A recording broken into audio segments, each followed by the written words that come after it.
Yang membuat orang gak bisa ikhlas itu adalah takut dicela,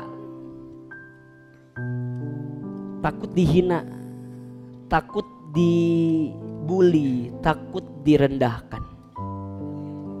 Penilaian orang. Coba saya mau tanya, kalau teman-teman dihina sama orang, senang atau sedih? Nah, itu salah persepsinya.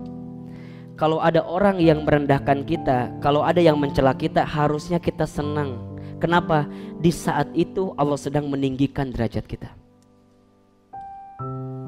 Ahilman malah pengen kalau ada orang yang ngebully saya, ngehina saya, mencaci maki saya, gak apa-apa. Kenapa? Di saat itu Allah sedang menggugurkan dosa-dosa saya. Jadi kalau teman-teman sekarang banyak yang mencela teman-teman, yang menghina teman-teman, gak apa-apa. Itu bagus. Bagus. Kenapa?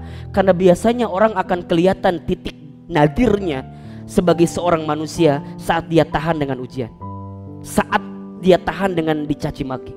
Bukankah Rasul itu menjadi seorang yang sangat luar biasa menyikapi kehidupan karena beliau begitu banyak yang membencinya. Bahkan saat beliau lahir pun sudah dibenci, beliau jadi anak-anak pun sudah dibenci, saat tumbuh dewasa pun dibenci, bahkan saat mau hijrah menyampaikan kebaikan pun dibenci. Ternyata Masya Allah, kesabaran Rasul saat dicela, dibenci itulah yang merubah karakternya menjadi karakter yang paling kuat dalam kehidupan. Maka mohon maaf, kalau tiga hal ini, senang dipuji, kemudian senang urusan dunia, kemudian takut dicela, teman-teman hilangkan, maka teman-teman akan dapat kategori yang namanya ikhlas. Ikhlas itu memang berat, tapi itulah cara pertama untuk teman-teman bisa menghapus jejak masa lalu. Ingat ya, Umar bin Khattab pernah berkata seperti ini, aku tidak takut sesuatu hilang daripadaku, karena aku tahu selain takdirku maka tidak akan pernah menjadi milikku. Aku pun tidak gelisah dengan sesuatu yang aku miliki kemudian aku kehilangannya. Kenapa? Karena aku tahu sesuatu yang bukan jadi milikku bagaimanapun tidak akan pernah menjadi milikku. Begitu sebaliknya, aku tidak pernah risau dengan apa yang belum aku dapatkan saat ini, karena aku yakin kalau itu semua akan miliki maka akan datang dengan cara apapun. Santai aja. Ikhlaskan, relakan. Kalau bukan punya kita maka akan hilang. Kalau tetap punya kita maka akan datang ke kita. Urusan rezeki, Ustaz, dulu saya pernah kerja di sana, sekarang nggak bisa kerja di sana, kenapa saya resign, begini. Tenang, kalau rezekinya buat teman-teman nggak akan hilang dalam kehidupan teman-teman. Ustaz, aku teh sama dia teh menikah mahanya love pisan. Di dia tuh aku abit teh disimpan foto ijazahna teh. Dari TK, SD, SMP, SMA dikumpulkan ku abdi teh. Terus kumaha? Aduh, nih hal teh pisan. Kamari dapat kabar dia teh mau nikah sama teman saya. Sakit. Di mana? Di dia. Teman-teman tenang. Memang begitu. Kalau bukan akan jadi milik kita, nggak akan pernah jadi milik kita kok. Terus kumaha? Ikhlaskan aja, relakan saja. Pernah dengar nggak kisahnya Ummu Sulaim dengan Abu Thalhah radhiyallahu anhu? Belum dengar? Mau saya ceritakan? Oh, ini banyak banget kisah harian ini. Baik, Ummu Sulaim itu perempuan yang cantik di kota Madinah. Cantik. Ya cantiknya nggak jauh lah sama yang di sini. Ya, nggak jauh banget tapi nggak jauh. Ummu Sulaim. Terus gimana Ustadz? Banyak gak yang suka sama dia? Pasti. Nalurinya begitu. Kalau perempuan cantik pasti banyak yang suka. Banyak. Semua laki-laki di kota Madinah itu suka dengan Ummu Sulaim. Masya Allah. Sampai di antara laki-laki yang suka itu, ada seorang laki-laki yang Ummu Sulaim juga suka. Siapa itu? Abu Thalhah radhiyallahu anhu. Abu Thalhah. Tapi gimana Ustadz? Apakah Abu Thalhah juga cakep? Mohon maaf. Di antara banyak pemuda itu, Abu Thalhah termasuk pemuda yang ganteng. Jadi Ummu Sulaimnya gelis, Abu Thalhahnya ganteng. Cocok gak kira-kira? Cocok. Nukia mah mau diomongkan mual. Kan kadang-kadang kita mah kalau ada pasangan yang jomplang teh diomongkan ke orangnya. Yang perempuannya cantik, yang laki-lakinya teh biasa kumaha gitunya, kuloho hidup hidung. Kadang-kadang orang teh kan kudu mikir apakah jadi dosa buat orang lain atau tidak. Dosa apa? Jadi mengundang gibah atau enggak gitu. Jadi kudu pas deh diomongkan kadang-kadangnya. tinggal di jelema naon gitu, ih daripada yang si eta mending jeung urangnya. Nah, punten ya. Ada nggak yang sering begitu di sini? Hati-hati, dia lebih hebat dibanding antum. Kenapa? Karena dia membuktikan perempuan cantik mau sama dia, sedangkan antum GGM, ganteng-ganteng mubazir. Jadi punten lah, nu can nikah mah tetep we rek seganteng-ganteng dege tetep lah. Belum. Ya gantengnya buat pribadi doang, bukan buat Allah gitu. Kalau udah nikah mah luar biasa. Sampai Abu Tolha, ketika Abu Tolha mengatakan cintanya kepada Ummu Sulaim, apa kata Ummu Sulaim? Abu Tolha, aku pun juga sama, punya perasaan yang sama kepadamu. Kata Abu Tolha, mau mahar apa yang aku berikan kepadamu agar engkau mencintaiku? Sok, kalau akhwat digitukan, nya misalnya nih nanya ke laki-laki, ikhwan, akhi, aa, jang, ujang, jang, mau nyiapin mahar apa? Sok, teman-teman akan menjanjikan apa biasanya? Ngomongnya heula kan orang mah. Iyo, ayah hente. Cuman dalam bayangan katanya. Masya Allah. Apa kata Ummu Sulaim? Abu Tolha menjawab, engkau ingin dinar sebesar apa aku siapkan. Engkau ingin dirham sebesar apa aku siapkan. Engkau ingin unta sebagus apa aku siapkan. Tapi apa jawaban Ummu Sulaim? Wahai Abu Tolha, sesungguhnya aku tidak ingin mahar harta daripadamu. Aku hanya ingin satu komitmenmu untuk mencintaiku. Apa itu? Sebelum engkau menikahiku, aku ingin engkau masuk dulu ke dalam Islam. Jadi ternyata pada waktu itu Abu Tolha masih belum Islam, tapi suka dengan Ummu Sulaim yang sudah Islam. Ini penting nih pelajarannya nih ya. Jadi kalau ada perempuan nih yang kemudian juga dicintai oleh laki-laki yang mohon maaf mungkin bukan satu akidah dengan kita, maka target dakwah pertama adalah bagaimana membuat dia masuk ke dalam Islam, baru kemudian mencintai dirimu. Karena begitu banyak perempuan yang ketika bertemu dengan laki-laki yang bukan satu akidah dengan dirinya, karena alasan cinta, ujungnya menghalalkan berbagai cara. Ini bahaya. Ini bahaya. Singkat cerita, kemudian Abu Tolha bertanya kepada Ummu Sulaim, wahai Ummu Sulaim, bagaimana caranya agar aku bisa mengungkapkan perasaan cintaku dengan berislam? Kata Ummu Sulaim, datanglah kepada Rasulullah SAW. Sampailah kepada Rasul, Abu Tolha ditanya, wahai Abu Tolha, benar ingin kau masuk Islam? Iya. Apa alasanmu? Tadi alasannya apa? Aku masuk Islam karena aku ingin meminang atau menikahi seorang perempuan bernama Ummu Sulaim. Pertanyaan saya, boleh nggak masuk Islam karena dasar, bukan karena Allah? Boleh nggak? Baik. Secara hukum tidak boleh, tapi secara motif itu dibolehkan.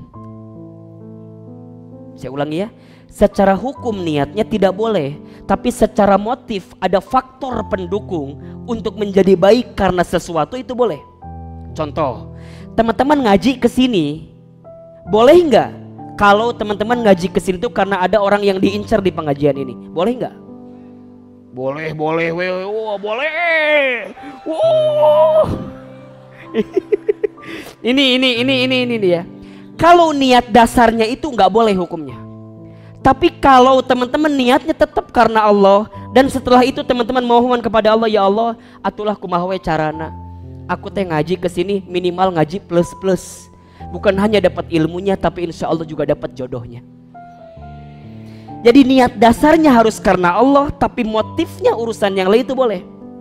Yang tidak boleh, urusan motif yang lainnya didahulukan daripada Allahnya. Maka ketika Abu Tolha ditanya, wahai Abu Tolha, kenapa engkau ingin masuk Islam? Abu Tolha menjawab, aku masuk Islam karena aku ingin menikahi seorang perempuan muslim bernama Ummu Sulaim. Kata Rasulullah, perbaiki niatmu. Karena sebagaimanapun engkau akan masuk Islam, tapi niatmu bukan karena Allah, maka niatmu itu tidak akan lurus dengan apa yang kamu dapatkan. Sampai kemudian Abu Tolha diajak oleh Rasulullah, masuklah kamu ke dalam Islam dengan niatan karena Allah, dan memintalah kepada Allah dibimbing untuk mendapatkan kebaikan-kebaikan dalam Islam, termasuk mendapatkan siapa? Ummu Sulaim. Maka kata Rasul, kalau begitu baik, aku akan nikahkan dirimu dengan Ummu Sulaim, dan sebelumnya aku akan terima Islammu. Maka berkatalah asyhadu alla ilaha illallah wa asyhadu anna Muhammadar Rasulullah. Masya Allah. Singkat cerita, Abu Thalhah ganteng, Ummu Sulaim cantik. Pasangan itu menjadi buah bibir di kota Madinah. Kalau bahasa kita mah jadi apa ya? Couple goals banget gitu. Jadi pasangan yang sering dibicarakan. Wah, nya siga pasangan nu ayeuna lah, restu. Apa gitu kan. Dibicarakan sampai Masya Allah mereka itu menikah, kemudian jadi rumah tangga yang harmonis, sampai kemudian mereka punya seorang putra. Ketika punya seorang putra itu, maka Abu Thalhah mendapatkan ajakan daripada Rasulullah SAW untuk menyampaikan Islam ke daerah Afrika. Tugasnya. Maka ingat, kata Ummu Sulaim, wahai Abu Thalhah, kalau engkau mencintaiku, maka berkorbanlah untuk Islam seperti apapun. Jadi kalau teman-teman nih mau nyari yang ikhwan yang mencintai kita, jangan ngasih standar dasarnya tuh. Boleh menikahi saya, tapi syaratnya Islamnya benar dulu. Hafiz Quran 32 juz. 2 juznya mah tambahan gitu kan. 30-nya kan itu wajibnya, 2-nya sunnahnya lah, nggak apa-apa. Surat apa misalnya juz 30, juz 29, nggak apa-apa. Jadi target boleh. Kamu ikut dengan saya nikah siap, tapi tolong selesaikan bacaan kitab ini. Jadi tantangan jangan tantangan urusan dunia, tantangan akhirat. Sama kayak Ummu Sulaim, menikah boleh, tapi saat Rasul memanggil engkau harus berangkat. Sampai kemudian ketika perintah itu datang, Abu Thalhah yang lagi bahagianya karena punya anak, maka harus pergi ke Afrika. Singkat cerita, dalam sejarah itu diceritakan 3 tahun mereka berpisah. 3 tahun berpisah. Lagi hangat-hangatnya jadi couple goals, saling mencintai, tiba-tiba dipisahkan karena perintah Rasulullah SAW. Maka Abu Thalhah pergi ke sana. Bagaimana Ummu Sulaim? Ummu Sulaim rindu dengan Abu Thalhah? Iya. Abu Thalhah rindu dengan Ummu Sulaim? Iya. Masya Allah. Yang membuat Abu Thalhah juga kangen, bukan hanya kangen dengan Ummu Sulaimnya, tapi kangen juga dengan anaknya. Singkat cerita, pulang dari Afrika, kemudian Abu Thalhah sampai di rumah. Ketika sampai di rumah, Ummu Sulaim menyambutnya dengan hangat. Disiapin makanan terenaknya. Sampai kemudian malamnya pun Ummu Sulaim memberikan pelayanan maksimal kepada Abu Thalhah.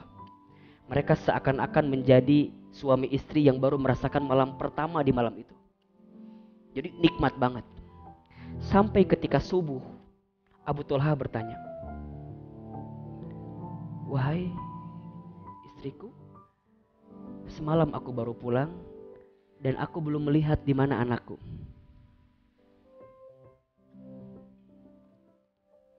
Wajar nggak bapak nanya anak? Wajar. Apa kata Ummu Sulaim? Wahai suamiku, sebelum aku mengatakan di mana anakku, aku ingin bertanya dulu sama dirimu. Kata Abu Thalhah, apa pertanyaannya? Bagaimana sikapmu kalau ada seseorang yang menitipkan barang kepadamu, kemudian seseorang itu mau mengambilnya, apa yang akan kamu lakukan? Kata Abu Thalhah, kalau barang itu miliknya, aku akan kembalikan dengan sepenuh hati.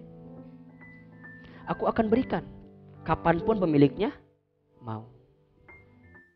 Apa kata Ummu Sulaim? Benar itu jawabannya? Iya. Kalau aku dititipi barang dan orang yang nitipin kepadaku minta dikembalikan, maka secepatnya aku akan kembalikan barang itu.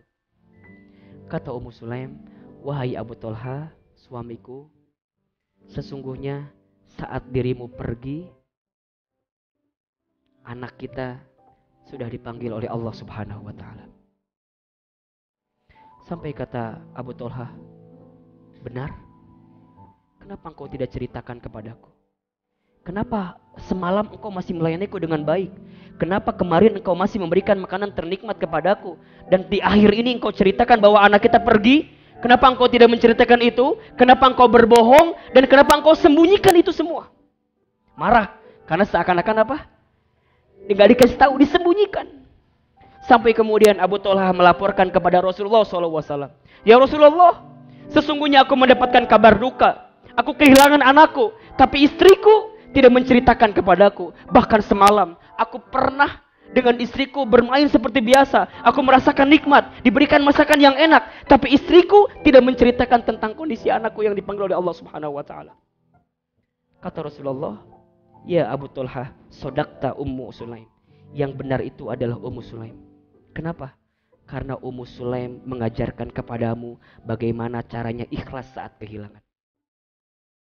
Ummu Sulaim mengajarkan kepadamu bagaimana caranya rela dengan setiap yang Allah titipkan kepadamu. Sampai Rasulullah berkata seperti ini, sesungguhnya yang bukan menjadi milikmu maka tidak akan pernah menjadi milikmu.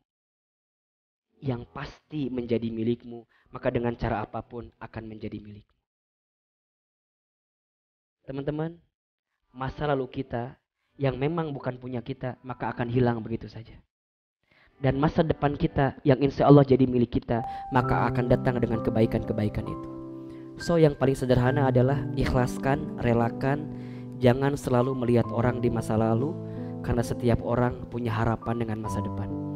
Jangan pernah comeback dengan masa lalu, karena setiap orang pasti akan tergiur dengan masa lalunya, tapi dia lupa dengan masa depannya. So mulai hari ini satu jawabannya, menghapus jejak masa lalu adalah dengan ikhlaskan, relakan. Makin teman-teman ikhlas kehilangan, maka makin teman-teman akan diganti dengan yang lebih baik oleh Allah Subhanahu wa taala. Satu, ikhlaskan, relakan.